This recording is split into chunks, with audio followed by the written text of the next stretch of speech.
عشق آتش از قلم سعدیہ راجپوت۔ اس کا ایک ہاتھ زمین پر بچھی ٹانگ کی ران پر تھا، جبکہ دوسرا موڑ کر کھڑی کی ہوئی ٹانگ کے گھٹنے پر، سر پیچھے سے تنے سے ٹکا کر آنکھیں بند کیے وہ تپتی زمین پر اتنے سکون سے بیٹھا تھا جیسے صدیوں سے اسی حال میں ہو اور صدیاں اسی عالم میں گزار دے گا۔ اس کے چہرے کے مبہوم نقوش سے کرب اور اذیت کی عجیب سی کیفیت جھلک رہی تھی۔ ایک گہرا سانس بھر کر وجدان نے خود کو نامعلوم کیفیت سے آزاد کرتے ہوئے تصویر کا کیپشن پڑھا، عشق آتش۔ ایک سرد لہر وجدان نے اپنے وجود میں اٹھتی محسوس کی۔ عشق کا یہ چہرہ اس کے لاشعور کو خوفزدہ کر گیا تھا۔ پینٹنگ تو اچھی ہے، لیکن آپ نے عشق کو اتنے دردناک انداز میں کیوں پینٹ کیا ہے؟ اس نے آخر پوچھ ہی لیا۔ پتہ نہیں کیوں، لیکن اس پینٹنگ کو دیکھ کر وجدان کے دل اور دماغ لرز گئے تھے۔ عشق اول و آخر درد ہے، درد ہی کیوں؟ ملیحہ کے جواب پر وجدان نے کہا، کسی کو چاہنے کا احساس زندگی کو روشنی سے بھر دیتا ہے۔ کسی کے ہر رنگ میں نئی امید چھپی رہتی ہے، اور جہاں امید ہو وہاں درد کا کیا کام؟ ملیحہ اسے دیکھ رہی تھی۔ وہ چپ ہوا تو نرم سی مسکراہٹ کے ساتھ کہنے لگی، وہ محبت ہے وجدان، جس کی روشنی سے امید کے رنگ پھوٹتے ہیں۔ عشق محبت کی انتہا ہے، جس کی جستجو ہر کوئی نہیں کر سکتا۔ یہ وہ آگ ہے جو ہر بھٹی میں سلگائی نہیں جاتی۔ عشق حاصل نہیں، لا حاصل کا جنون ہے، خواہش ناتمام ہے۔ عشق کا جہنم ہی جدائی کی کوکھ سے ہوتا ہے، اور بھلا جدائی راحت دے سکتی ہے؟ جدائی تو درد دیتی ہے، اور جب یہ درد لہو بن کر جسم میں بہتا ہے، پھر کوئی امید باقی نہیں رہتی۔ عشق وہ آگ ہے جو جلائے تو راکھ نہیں کرتا، فنا کر دیتا ہے۔ وجدان اس کی آواز میں کھو سا گیا۔ اس کے لہجے میں آئی تپش کو محسوس کر کے چونکا۔ آپ ٹھیک تو ہیں؟ ملیحہ نے اسے دیکھا اور رخ پھیر لیا۔ میں نے کبھی آپ کو ڈسٹرب کرنا نہیں چاہا۔ کچھ دیر بعد ملیحہ نے اس کی تھکی تھکی سی آواز سنی تو اس کی طرف دیکھا، پھر سر کو جھکائے دھیمے سے بول رہی تھی وہ، پر لگتا ہے اب میں آپ کو ڈسٹرب کرنے لگا ہوں۔ اگر ایسا ہے تو بس ایک بار کہہ دیں، میں دوبارہ کبھی آپ کے سامنے آنے کی جرات نہیں کروں گا۔ پھر وہ ذرا سا ہنسا۔ میں نے تو یوں بھی آپ سے ملنے کے لیے کبھی کوئی شعوری کوشش نہیں کی۔ میں نے سوچا بھی نہیں تھا کہ آپ آفاق کی کزن ہو سکتی ہیں، اور آج بھی آفاق اور ساجد زبردستی مجھے ساتھ لے آئے تھے۔ آپ کو دیکھنے سے پہلے مجھے گمان بھی نہیں تھا کہ آپ مجھے یہاں مل جائیں گی۔ آفاق بھائی یہاں؟ وہ حیران ہو کر اس نے اپنے آس پاس دیکھا، مگر فوراً ہی وجدان کی آواز پر اس کی طرف متوجہ ہوئی۔ مگر آپ کا انتظار میں نے ہر روز کیا، وہیں لائبریری کی سیڑھیوں پر۔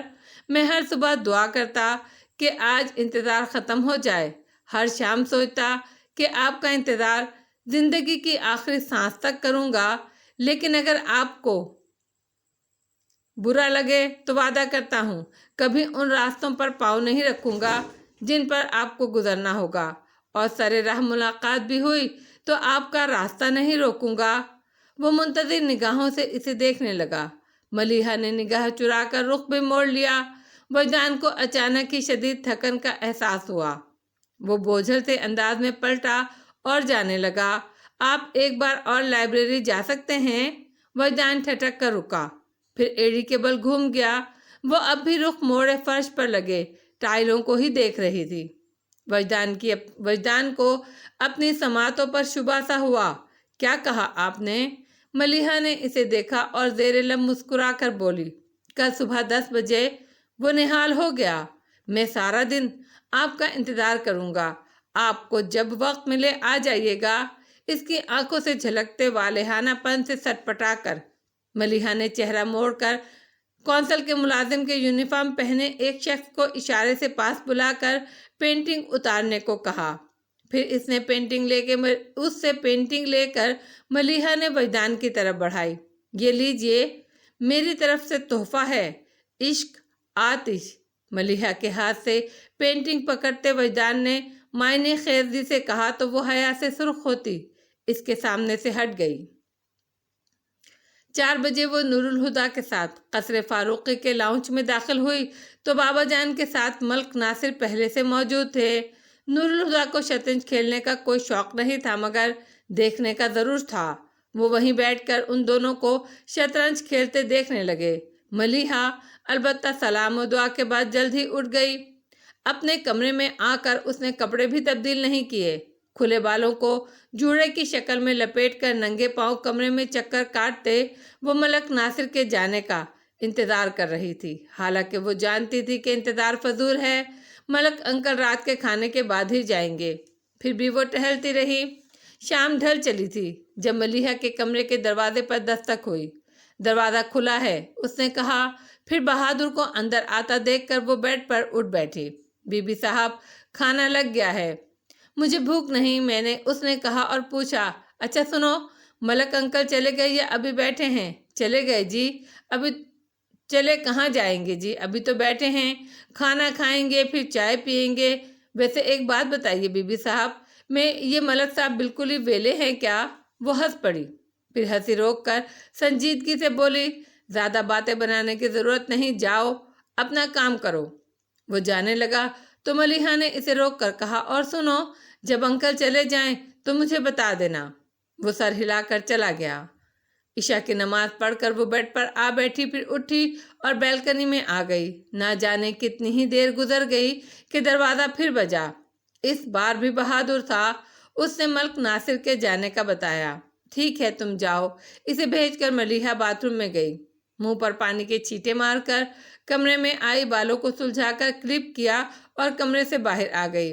بابا جان کے کمرے کے دروازے کی نوب پر ہاتھ رکھے وہ ایک پل کو ہچکچائی، پھر دوسرے ہی پل خود کو مضبوط کرتے اس نے دروازہ کھولا اور کمرے میں آ گئی۔ بابا جان آتش دان کے سامنے رکھے راکنگ چیئر پر آنکھیں بند کیے نیم دراز تھے۔ ملیحہ جانتی تھی وہ سو نہیں رہے، یہ ان کی عادت تھی۔ وہ جب بھی کسی گہری سوچ میں ہوتے تو یوں ہی آنکھیں بند کر کے راکنگ چیئر پر نیم دراز ہو جاتے۔ ملیحہ ان کے سامنے کشن پر بیٹھ گئی۔ بابا جان اپنے ہاتھ پر ملیحہ کے ہاتھ کا لمس اور پھر اس کی آواز سن کر بابا جان نے آنکھیں کھول کر اسے دیکھا، پھر پوچھا، کیا بات ہے بابا جان؟ وہ میں آپ سے ایک بات کرنا چاہتی تھی۔ وہ اٹک کر بولی۔ بابا جان نے خوشگواریت سے کہا، کمال ہے، میں بھی کچھ دنوں سے ایک بات تم سے کہنا چاہ رہا ہوں پر سمجھ نہیں پاتا کیسے کہوں۔ ایسی کیا بات ہے؟ اس نے پوچھا۔ نہیں، بابا جان بولے، بات کرنے کی ہمت پہلے تم نے کی ہے، اسی لیے پہلے تم بتاؤ کیا کہنا چاہتی ہو۔ وہ سوچ کر آئی تھی، ہر حال میں ان سے بات کرے گی، پر اب گڑبڑا گئی۔ وہ بابا جان، میں اتنا بول کر ہی وہ ہانپنے لگی تو بابا جان نے اپنے ہاتھ پر رکھا اس کا ہاتھ تھام کر حوصلہ دینے کے انداز میں کہا، بولو ملیحہ، کیا بات ہے؟ بابا جان، میں آپ کو کسی سے ملوانا چاہتی ہوں۔ آخر اس نے کہہ ہی دیا۔ کس سے؟ وہ حیرت سے بولے۔ توقف کے بعد اس نے کہا، وجدان مصطفیٰ سے۔ بولنے کے ساتھ ہی اس نے اپنے جھکے ہوئے سر کو کچھ اور جھکا لیا۔ بابا جان کی پیشانی پر سلوٹیں ابھر آئی تھی۔ یہ وجدان مصطفیٰ کون ہے اور تم اسے کیسے جانتی ہو؟ میں اس سے لائبریری میں ملی تھی۔ ملیحہ کی جھکی پلکیں، رکا رکا انداز، بابا جان نے بہت کچھ اخذ کر لیا۔ غیر محسوس انداز میں ملیحہ کا ہاتھ چھوڑتے ہوئے وہ پتھریلے لہجے میں بولے، مجھے اس سے کیوں ملوانا چاہتی ہو؟ وہ بولی تو آواز کچھ اور بھی دھیمی ہو گئی، بابا جان، میں اس سے، مگر ہزار کوشش کے بعد بھی محبت کا لفظ شرم نے زبان پر آنے نہ دیا تو جملہ ہی بدلتے ہوئے کہا، وہ مجھ سے شادی کرنا چاہتا ہے۔ آنکھیں میچے اس کے رد عمل کا انتظار کرنے لگی۔ پھر ملیحہ نے ان کی آواز سنی، جاؤ، جا کر سو جاؤ۔ ملیحہ نے آنکھیں کھولی اور سر اٹھا کر انہیں دیکھا۔ وہ خواہش کی کاش کبھی نہ دیکھا ہوتا۔ ان کا چہرہ کسی چٹان کی طرح سخت اور بے جان تھا، لیکن آنکھیں آگ اگل رہی تھیں۔ بے دم سی پکار کی صورت میں ان کی زبان سے نکلا، بابا جان، جاؤ۔ وہ کٹھور پن سے بولے۔ ملیحہ تڑپ اٹھی، بابا جان میری بات تو سن لیں۔ اس نے بابا جان کا ہاتھ تھام کر کچھ کہنا چاہا اور بابا جان بے دردی سے اس کا ہاتھ جھٹک کر کاٹ دار آواز میں بولے، میں ایک اور لفظ سننا نہیں چاہتا۔ نہ تمہاری صورت دیکھنا چاہتا ہوں، چلی جاؤ یہاں سے۔ ملیحہ کو لگا کسی نے اس کے جسم کو 2 حصوں میں تقسیم کر دیا ہو۔ وہ درد سے بلبلا اٹھی۔ بابا جان، آپ ایک بار اس سے مل تو لیجئے، وہ بہت اچھا ہے۔ ملیحہ، ہٹ جاؤ میرے سامنے سے۔ ملیحہ نے زندگی میں پہلی بار ان کی پرجلال آواز کی گونج سنی۔ وہ جھٹکے سے اسے ہٹا کر کھڑے ہوئے۔ ملیحہ ان کے پاؤں پکڑ کر رو پڑی۔ ایسا مت کریں بابا جان، مجھ میں اتنی طاقت نہیں کہ اسے بھول جاؤں۔ ملیحہ کو لگ رہا تھا آتشدان میں جلتی آگ نے اس کے بدن میں راستہ بنا لیا ہے اور اب اس کے اندر سوکھی لکڑی کی طرح جل رہی ہے۔ وہ دونوں ہاتھ پشت پر باندھے شان سے سر اٹھائے کھڑے تھے۔ ان کے چہرے پر پڑتے شعلوں کی عکس نے انہیں چٹان جیسی سختی دے رکھی تھی۔ وہ ان کے پیر پکڑ کر ان کے گھٹنوں سے پیشانی ٹکا کر روتی ملیحہ خاک ہوتی جا رہی تھی۔ تو مجھے بھی بھول جاؤ، وہ کتنے آرام سے کہہ رہے تھے۔ ملیحہ رونا بھول گئی۔ اس نے سر اٹھا کر ان کی طرف دیکھا اور سرگوشی جیسی آواز میں فریاد کی، میں مر جاؤں گی بابا جان، مر جاؤ گی تو تمہیں کاندھوں پر اٹھا کر اپنے ہاتھوں سے دفنا آؤں گا، لیکن اگر نافرمانی کرو گی تو مرتے دم تک تمہاری صورت نہیں دیکھوں گا۔ ان کے رحم کی آخری اپیل بھی بے رحمی سے مسترد ہو گئی۔ ملیحہ کو اچانک ہی لگنے لگا ہوا میں آکسیجن ختم ہو گئی ہے۔ آخر وہ اپنے نیم جاں وجود کو سنبھالتے ہوئے اٹھی اور شکستہ قدموں سے اپنے کمرے میں آ گئی۔ دروازے کو اپنے پیچھے بند کرتے وہ وہیں دروازے کے پاس گر سی گئی۔ اس کی آنکھوں سے آنسو ایک تواتر سے ٹوٹ ٹوٹ کر گر رہے تھے، مگر وہ بے نیازی سے لب بھیچے ساکت بیٹھی۔ رات گزر چکی تھی۔ فجر کی اذان کی آوازیں سنائی دینے لگیں۔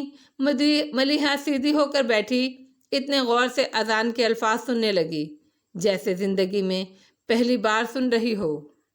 ایک عدالت ایسی ہے جہاں سے میری رحم کی اپیل مسترد نہیں کی جائے گی۔ ایک امید نے اس کے مردہ جسم میں جان ڈال دی تھی۔ وہ اٹھی مگر لڑکھڑائی۔ ساری رات ایک ہی زاویے سے بیٹھے اس کا جسم اکڑ گیا تھا۔ وہ پھر اٹھی۔ اس بار اس کے قدموں نے بھی اس کا ساتھ دیا۔ وضو کر کے وہ جا نماز پر کھڑی ہو گئی۔ نماز تو وہ ہر روز 5 پڑھا کرتی تھی، مگر اتنے خشوع و خضوع کے ساتھ پہلی بار پڑھ رہی تھی۔ وہ فرضوں کی دوسری رکعت میں تھی کہ دستک کے بعد کوئی دروازہ کھول کر کمرے میں آ گیا۔ نماز ختم ہوتے ہی ملیحہ نے دائیں جانب سلام پھیر کر بائیں طرف گردن گھما کر موڑ کر سلام پھیرا تو نظر سیاہ پٹیوں والی چپل میں مقید سرخ و سفید پیروں پر رک گئی۔ آج سے دن پہلے یعنی جمعے کے روز تمہارا نور الہدیٰ کے ساتھ نکاح ہے۔ تمہیں جو بھی تیاری کرنی ہو آج اور کل میں مکمل کر لینا۔ زیادہ بڑا فنکشن نہیں ہے۔ تمہارے ننھیال والے ہوں گے اور میرے کچھ دوست، شاید کچھ مہمان نور الہدیٰ کے بھی ہوں گے۔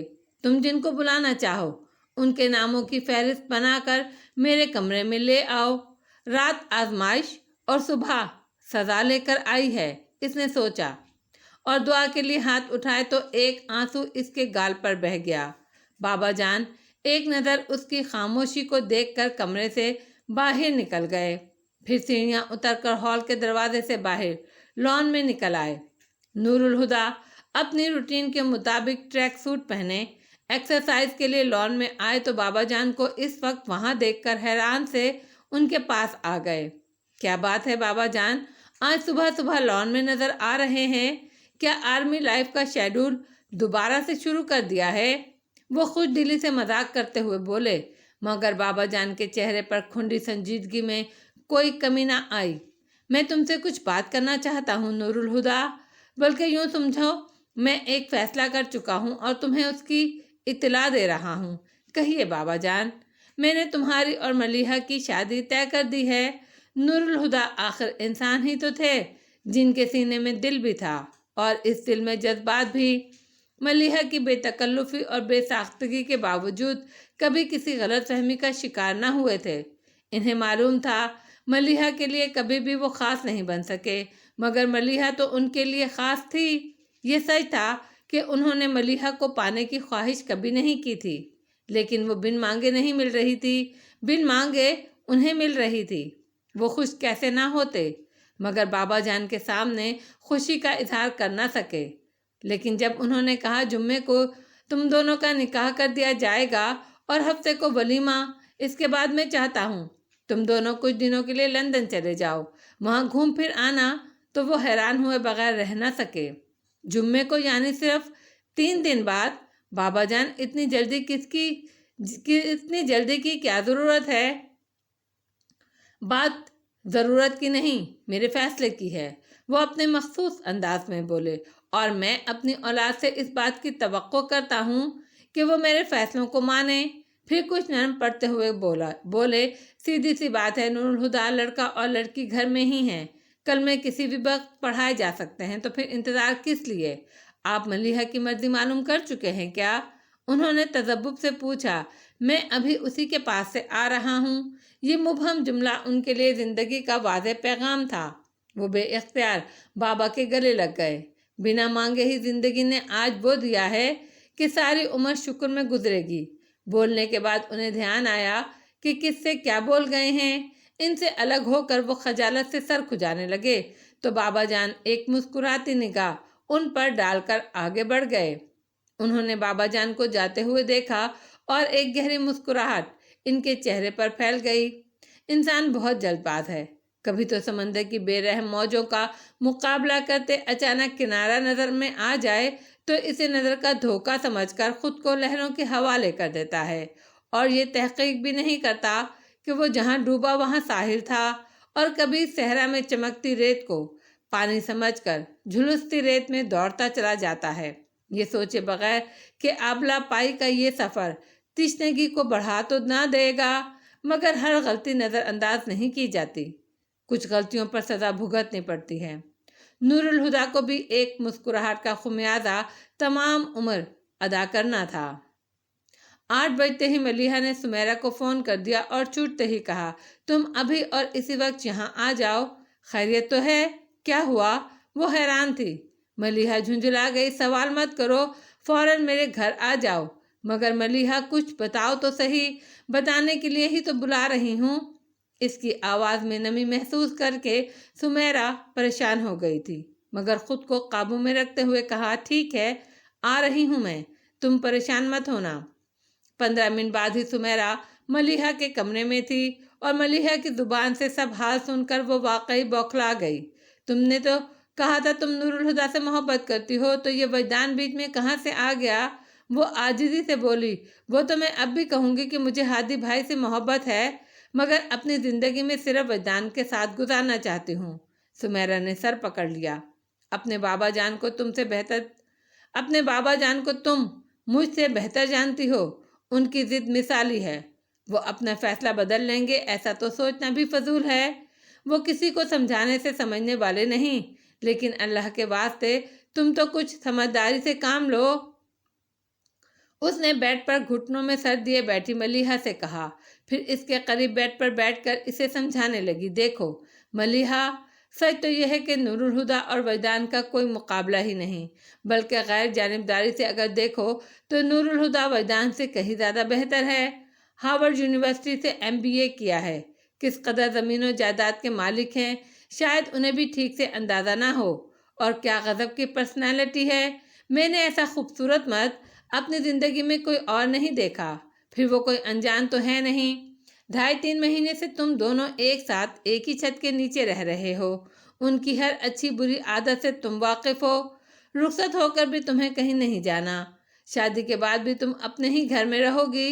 سب سے بڑھ کر یہ کہ نور الہدیٰ کو تمہاری بہت پرواہ ہے، میں نے خود دیکھا ہے، شادی کے بعد جب وہ تمہیں لینے آئے تھے تو اس طرح تمہارا خیال کر رہے تھے جیسے تم کانچ کی گڑیا ہو۔ اور وجدان کیا ہے، صرف LLB تو کیا ہے، ابھی سے اپنے کیریئر بنانا ہے، اسٹیٹس اچھا ہے، مگر نور الہدیٰ کی طرح کروڑوں کا مالک تو وہ نہیں۔ پرسنالٹی ٹھیک ٹھاک ہے، مگر نور الہدیٰ کی طرح ڈیشنگ نہیں۔ وجدان کہیں بھی نور الہدیٰ کے سامنے نہیں ٹکتا۔ اس میں ہی کیا ہے ہی کیا جو نور الہدیٰ کے سامنے ٹک پائے؟ ملیحہ نے سمیرہ کو دیکھا اور تھکی تھکی سی آواز میں کہا، اس میں کیا ہے سمیرہ؟ مجھے نہیں معلوم، مگر جس پل وہ میرے ساتھ ہوتا ہے لگتا ہے یہی زندگی ہے۔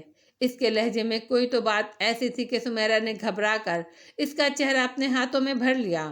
ملیحہ، یہ بس کچھ دن کی تکلیف ہے، صبر سے جھیل لو، پھر دیکھنا نور الہدیٰ کبھی تمہیں تکلیف ہونے نہیں دیں گے، وہ تمہیں خوش رکھیں گے۔ وہ عاجزی سے بولی، میں جانتی ہوں سمیرہ، وہ مجھے خوش رکھیں گے۔ بھلا یہ کیسے ہو سکتا ہے کہ میں ہادی بھائی کے ساتھ خوش نہ رہوں مگر زندہ نہیں رہوں گی؟ ملیحہ، تمہیں کیا ہو گیا ہے؟ کیا تم پاگلوں جیسی باتیں کر رہی ہو؟ سمیرہ نے اسے شانوں سے پکڑ کر جھنجھوڑ دیا۔ ملیحہ ایک دم ہی پھوٹ پھوٹ کر رو پڑی۔ سمیرہ نے اس کے آنسو پوچھتے ہوئے نرمی سے کہا، اس طرح خود کو تھکانے کا کیا فائدہ؟ سنبھالو خود کو اور جو ہو رہا ہے ہو جانے دو۔ وہ اذیت سے بولی، ہو تو جانے دوں، پر جب میں خود کو اس کے بغیر سوچتی ہوں تو میرا دم گھٹتا ہے۔ ملیحہ پلیز۔ سمیرہ نے اسے روکنا چاہا تو وہ خوابناک لہجے میں دھیرے سے بولتی ہی رہی، جانتی ہو جب وہ مجھے دیکھتا ہے تو میری روح تک اس کے اختیار میں چلی جاتی ہے۔ اس کی زبان سے نکلا ہر لفظ میرے دل پر وحی کی طرح اترتا ہے۔ میرا تو دھیان اس کی ذات سے نہیں ہٹتا، میری نظر کسی اور طرف کیسے جائے گی؟ وہ مجھ سے مانگتا تو میں انکار کر دیتی، پر اس نے مجھ سے چھین لیا ہے۔ میں تو خود اپنی بھی نہ رہی، کسی اور کی کیسے ہو جاؤں؟ لیکن بابا نہیں سمجھتے میں مر جاؤں گی سمیرہ، میں سچ مچ مر جاؤں گی۔ وہ تڑپ تڑپ کر رو دی، یوں کہ اسے گلے سے لگا کر چپ کراتی سمیرہ خود بھی رو پڑی۔ اس نے اپنے آنسو صاف کیے، پھر اس کے چہرے سے آنسو صاف کرتے ہوئے بولی، ٹھیک ہے۔ پھر بیڈ سے اٹھی اور ملیحہ کو بھی ہاتھ پکڑ کر اپنے ساتھ اٹھاتے ہوئے بولی، اٹھو اور چلو میرے ساتھ۔ مجھے پتا ہے محبت کرنا اور پھر چھوڑ دینا دونوں ہی باتیں تمہارے لیے آسان نہیں۔ میں ابو اور چاچو کو سب بتا دیتی ہوں۔ ابو تو یوں بھی وجدان کو بیٹا مانتے ہیں، وہ ضرور پھپھا جان کو منا لیں گے، اور بالفرض نہیں بھی منا سکے تو بھی تم پر ان کا بہت حق ہے۔ فریال پھپھو کی موت سے ہمارے تمہارے رشتے تو نہیں مر جاتے نا؟ مگر وہ اپنی جگہ سے ہلی بھی نہیں، اور اپنا ہاتھ چھڑاتے اس نے تعصب بھری نگاہ سمیرہ پر ڈال کر کہا، بابا جان نے اس لیے تو مجھے پال پوس کر بڑا نہیں کیا کہ میں انہیں چھوڑ کر چلی جاؤں۔ پھر وہ قطعیت سے بولی، میں کہیں نہیں جاؤں گی، نہ کسی اور سے مدد مانگ کر بابا جان کو شرمندہ کروں گی۔ یہ باپ بیٹی کا معاملہ ہے، اگر میں خود انہیں نہ منا سکی تو ٹھیک، ورنہ جو وہ کہیں گے وہی کروں گی۔ بس تم اتنا کر دو کہ بابا جان سے مجھے ساتھ لے جانے کی اجازت لے لو۔ میرا وجدان سے ملنا بہت ضروری ہے، لیکن مجھے لگ رہا ہے بابا جان مجھے اکیلے جانے کی اجازت نہیں دیں گے، جس طرح ایک رات میں انہوں نے میری شادی کا فیصلہ کیا ہے۔ اس سے تو یہی ظاہر ہوتا ہے کہ اب انہیں مجھ پر اعتبار نہیں رہا۔ وہ آخر میں آزردہ سی ہو گئی۔ سمیرہ نے الجھ کر کہا، تم کیا کرنا چاہتی ہو؟ وجدان کو بابا جان کے سامنے لا کھڑا کرنا چاہتی ہوں۔ مجھے یقین ہے بابا جان اگر ایک بار بھی اس سے مل لیں گے تو میرا ہاتھ اس کے ہاتھ میں دے دیں گے، انہیں کوئی اعتراض نہیں ہوگا۔ کچھ تو وجدان میں ایسا ہے کہ ایک بار جس سے مل لے اس کے دل میں اتر جاتا ہے۔ وہ بہت یقین سے کہہ رہی تھی، ٹھیک ہے، میں پھپھا جان سے اجازت لے کر آتی ہوں، تب تک تم ذرا کپڑے بدل کر اپنا حلیہ ٹھیک کر لو، سمیرہ نے کہا، اور پھر اٹھ کر بابا جان کے پاس آ گئی۔ یہ اس وقت اسٹڈی میں موجود تھے، حالانکہ وہ سوچ کر آئی تھی کہ ان سے کیا کہنا ہے، پھر بھی وہ بری طرح گھبرا گئی۔ بابا جان کی شخصیت ایسی تھی کہ سامنے والا خواہ نروس ہو جاتا، اور سمیرہ کے پاس تو نروس ہونے کی وجہ بھی تھی۔ السلام علیکم پھپھا جان، اس نے تھوک نگل کر سلام کیا۔ ٹیبل کے دوسری طرف بیٹھے بابا جان نے اپنے سامنے کھلا زمینوں کے حساب کتاب کا رجسٹر بند کیا اور سمیرہ کو اپنی زیرک نگاہوں کی گرفت میں لے کر بولے، بس سلام بیٹا، آؤ۔ سمیرہ ایک کرسی پر ٹک گئی۔ انہوں نے کہا، کیسی ہو اور گھر میں سب خیریت ہے؟ جی پھپھا جان، اللہ کا شکر ہے۔ پھر انہوں نے اتنی صبح اس کی آمد پر کوئی سوال نہیں کیا تھا، مگر وہ خود بتانے لگی، 8 بجے ملیحہ کا فون آ گیا تھا، کہنے لگی جلدی سے گھر آ جاؤ۔ یہاں آ کر اس کی شادی کا پتہ چلا تو میں نے سوچا آپ کو مبارکباد دے دوں۔ تمہیں بھی مبارک ہو۔ خیر مبارک، لیکن پھپھا جان شادی کی تیاری بھی تو کرنی ہے، دن بھی تو کتنے تھوڑے ہیں، ملیحہ نے فون پر بتا دیا ہوتا تو میں امی اور چچی جان کو بھی ساتھ لے آتی۔ اب سوچ رہی ہوں آج ہی اسے اپنے ساتھ شاپنگ پر لے جاتی ہوں، کل امی آ جائیں گی تو باقی کی شاپنگ ان کے ساتھ کر لیں گے۔ ٹھیک ہے۔ وہ اسے گہری نظروں سے کھوج رہے تھے اور سمیرہ کی ہتھیلیاں تک پسینے سے بھیگ گئیں۔ تو میں ملیحہ کو اپنے ساتھ لے جاؤں؟ اس نے پوچھا۔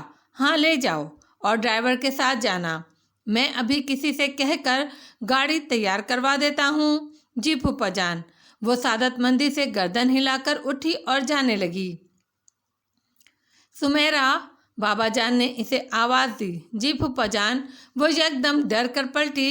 خریداری کے لیے پیسوں کی ضرورت ہوتی ہے بیٹا، انہوں نے پھر کہا، اور ڈرا میں سے ہزار کے نوٹوں کی 2 گڈیاں، موٹی گڈیاں نکال کر ٹیبل پر رکھ دیں۔ سمیرہ نے آگے بڑھ کر وہ گڈیاں اٹھا لیں۔ پر خیال رہے شام 7 بجے سے پہلے تم دونوں گھر پہنچ جاؤ۔ شام کو ملیحہ اور نور الہدیٰ کی منگنی کی تقریب ہے، میں نے افتخار سے فون پر بات کر لی ہے، وہ سب لوگوں کو لے کر شام میں یہاں آ جائے گا۔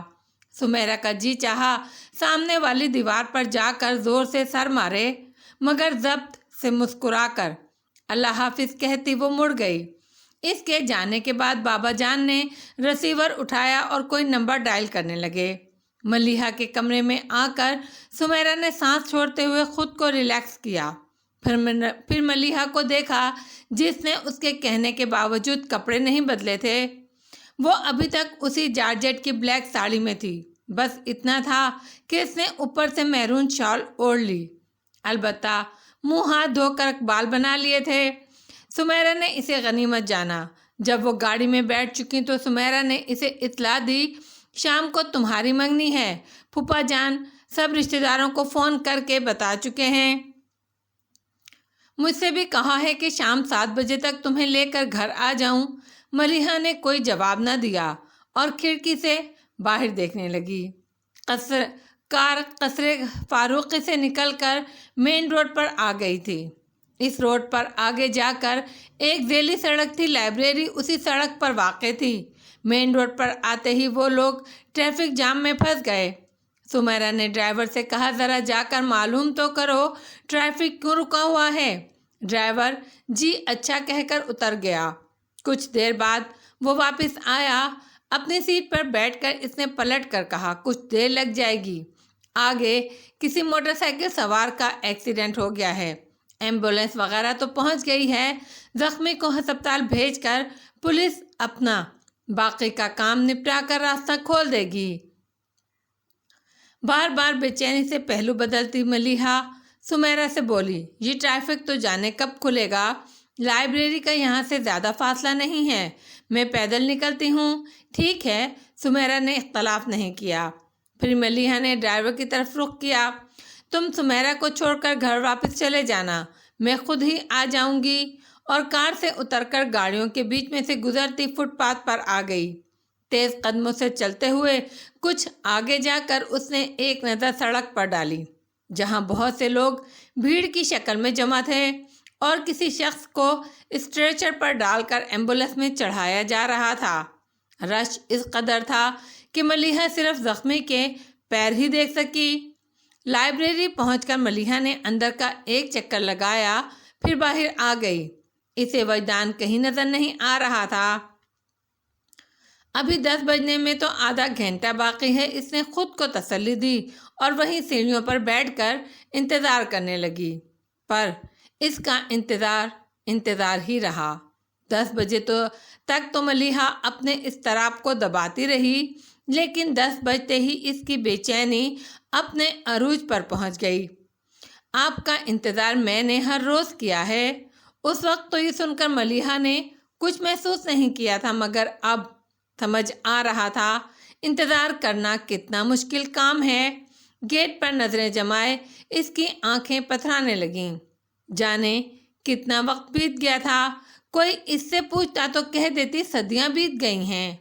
گیٹ پر کھڑا واچ مین اور آتے جاتے لوگ اسے عجیب سی نظروں سے دیکھ رہے تھے۔ پھر وہ سب کچھ فراموش کیے بس وجدان کے آنے کی دعا مانگتی رہی۔